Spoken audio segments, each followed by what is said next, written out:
Failure എന്ന് പറയുന്നത് സക്സസിൻ്റെ മുന്നോടിയാണെന്നൊക്കെ ആൾക്കാർ പറയുമെങ്കിലും രണ്ടോട്ടം ഫെയിൽ ചെയ്ത് കഴിഞ്ഞാൽ അതിൻ്റെ വിവരം അറിയും.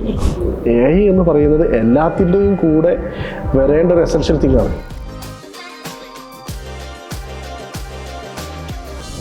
സ്റ്റാർട്ടപ്പുകൾ ഇപ്പോൾ ഭയങ്കര ട്രെൻഡിങ് ആണ്.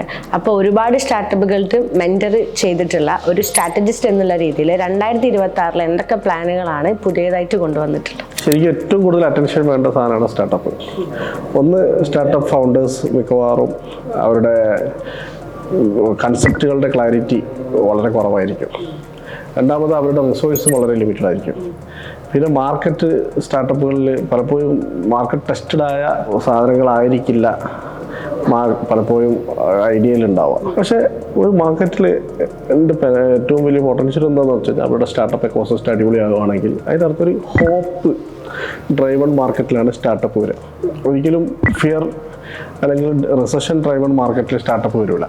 അപ്പോൾ സ്റ്റാർട്ടപ്പുകൾ ഒരു മാർക്കറ്റ് കൂടുതൽ സ്റ്റാർട്ടപ്പ് ഇൻറ്റൻസീവ് ആവുന്നുണ്ടെങ്കിൽ അവിടെ ഒരുപാട് സാധ്യതകൾ വന്നു തുടങ്ങിയിട്ടുണ്ട് എന്നാണ് നമ്മൾ മനസ്സിലാക്കേണ്ടത്. സിലിക്കൺ വാലി കമ്പനീസ് ഒരു സമയത്ത് സ്റ്റാർട്ടപ്സ് ആയിരുന്നു.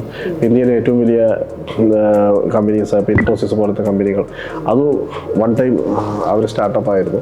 അപ്പോൾ സ്റ്റാർട്ടപ്പുകളെ നമുക്ക് നെഗ്ലക്ട് ചെയ്ത് പോകാൻ പറ്റില്ല.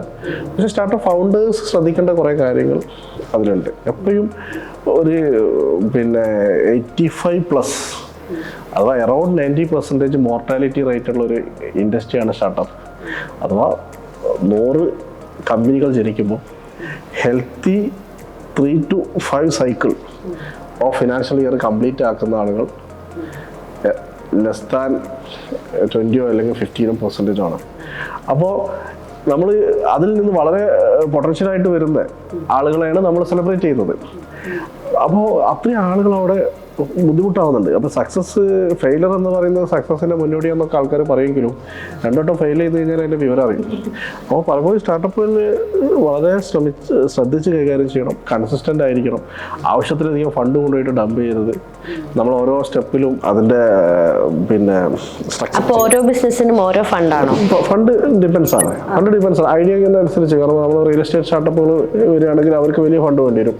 പക്ഷേ നേരെ മറിച്ചിട്ട് ഒരു AI ബേസ്ഡ് സ്റ്റാർട്ടപ്പ് ആണെങ്കിൽ അതിൻ്റെ ഫൗണ്ടേഴ്സ് മിക്കവാറും ഡെവലപ്പറൊക്കെ ആണെങ്കിൽ അത്ര വലിയ ഫണ്ട് വേണ്ടി വരില്ല. അങ്ങനത്തെ സമയത്തൊക്കെ മിക്കവാറും ഇവർ ഫണ്ട് പോയി പൊട്ടിക്കുന്നത് അല്ലെങ്കിൽ അവർക്ക് അത്രയും ഫണ്ട് ചിലവാക്കുന്നത് ആവശ്യത്തിനല്ല എന്നുള്ളതാണ് പ്രശ്നം. ചിലപ്പോൾ പ്രൊഡക്റ്റ് ഡെവലപ്മെൻറ്റിന് എത്രയെന്ന് വെച്ചാൽ വളരെ കുറവായിരിക്കാം, ഇന്നോവേഷൻ്റെ എത്രയെന്ന് വെച്ചാൽ വളരെ കുറവായിരിക്കാം.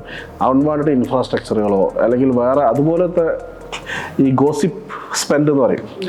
Gossip spend, hype building spend എന്നൊക്കെ അങ്ങനത്തെ ഒരു ലെവലിലാണ് കുറേ ഫണ്ട് പോകുന്നത്. രണ്ട്, ഇവരുടെ പേഴ്സണൽ ആൻഡ് ബിസിനസ് കറക്റ്റ് ഒരു ലൈന് വരയ്ക്കാൻ പറ്റുന്നില്ല പലപ്പോഴും. അപ്പോൾ ഒരാൾ ചിലപ്പോൾ മിക്കവാറും സ്വന്തം ജോലി നിർത്തിയിട്ടായിരിക്കും സ്റ്റാർട്ടപ്പിലേക്ക് വന്നിട്ടുണ്ടാവുക. ഇയാൾ ഒരു നിശ്ചിത സമയമാകുമ്പോൾ 2-3 മാസം ആകുമ്പോഴത്തേക്ക് ഇയാളുടെ EMIs ഒക്കെ സ്റ്റക്കാവും, വേറെ തരം ക്രൈസിസ്.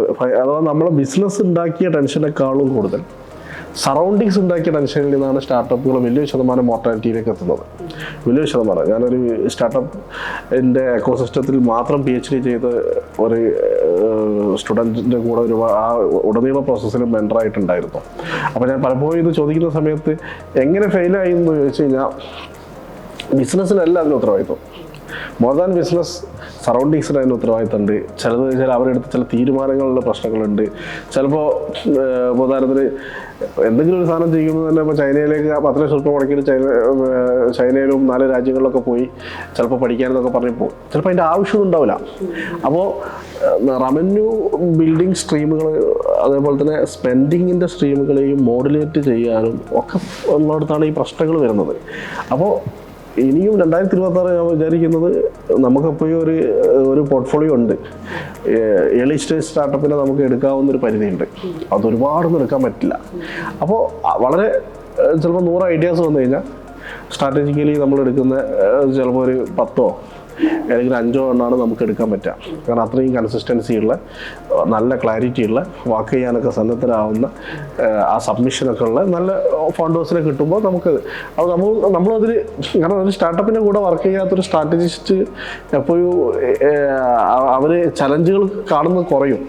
കാരണം നമുക്കൊരു എൻ്റെ ലൈഫ് സൈക്കിൾ ചലഞ്ച് കാണാൻ പറ്റണമെങ്കിൽ നമ്മൾ ഇവരുടെ കൂടെ വർക്ക് ചെയ്യണം. അപ്പോൾ അതിൽ എല്ലാതരം സ്റ്റാർട്ടപ്പുകളിലും ഇനി ഈ 2026 നമ്മൾ ഫോക്കസ് ചെയ്യും. പക്ഷെ പ്രത്യേകിച്ച് AI ബേസ് ചെയ്ത സൊല്യൂഷൻസ് പ്രൊവൈഡ് ചെയ്യുന്ന കമ്പനികളിൽ കൂടുതൽ ഫോക്കസ് കൊടുക്കാനാണ് ഒരു പ്ലാൻ. അത് ഹെൽത്ത് പ്ലസ് AI ആവാം, ലേണിംഗ് പ്ലസ് AI ആവാം, അതേപോലെ തന്നെ റീറ്റെയിൽ പ്ലസ് AI ആവാം, CRM പ്ലസ് AI ആവാം. കാരണം AIയുടെ സൊല്യൂഷനിൽ നല്ല ബ്രാൻഡുകൾ വന്നാൽ മാത്രമേ ആ മാർക്കറ്റിന് മൊത്തത്തിൽ ആ പൊട്ടൻഷ്യൽ കൊണ്ടുവരാൻ പറ്റുകയുള്ളൂ. അപ്പോൾ അതിൽ കുറച്ച് ഫോക്കസ് ചെയ്യും. എന്നാലും ട്രഡീഷണൽ സ്റ്റാർട്ടപ്പുകൾ ഒരിക്കലും നമ്മൾ ഒഴിവാക്കില്ല. കാരണം AI ഒരിക്കലും, ഞാൻ മുമ്പത്തെ വീഡിയോയിലൊക്കെ പറയുന്നുണ്ട്, AI എന്ന് പറയുന്നത് ഒരു മഹാസംഭവമല്ല. AI എന്ന് പറയുന്നത് എല്ലാത്തിൻ്റെയും കൂടെ വരേണ്ട ഒരു എസെൻഷ്യൽ തിങ്ങാണ്. ഏതുപോലെ ഇൻ്റർനെറ്റ് എന്ന് പറയുന്നത് ഭക്ഷണവും തമ്മിൽ ബന്ധമുണ്ടോ എന്ന് വെച്ച് കഴിഞ്ഞാൽ, ഇപ്പോൾ എല്ലാവരും ഭക്ഷണം ഉണ്ടാക്കുന്നിടത്തും ഭക്ഷണം ഡെലിവർ ചെയ്യുന്നിടത്തും എല്ലാത്തിലും ഇൻ്റർനെറ്റ് ഉപയോഗിക്കുന്നുണ്ട്. അപ്പോൾ ഇൻ്റർനെറ്റ് അതിനെ എൻഹാൻസ് ചെയ്യുന്ന, അതിൻ്റെ കേപ്പബിലിറ്റി കൂട്ടുന്ന ഒരു സാധനമാണ്. അതേപോലെ തന്നെയാണ് AI. അപ്പോൾ AIൻ്റെ സൊല്യൂഷൻസ് കൂടെ ചേർത്തുള്ള സ്റ്റാർട്ടപ്പുകൾക്ക് ഇനി വലിയ സാധ്യത ഉണ്ട്. അതിലാണ് നമ്മുടെ ഒരു പ്രധാനപ്പെട്ട ഒരു ഫോക്കസ് ഇനി വരാനുള്ളത്.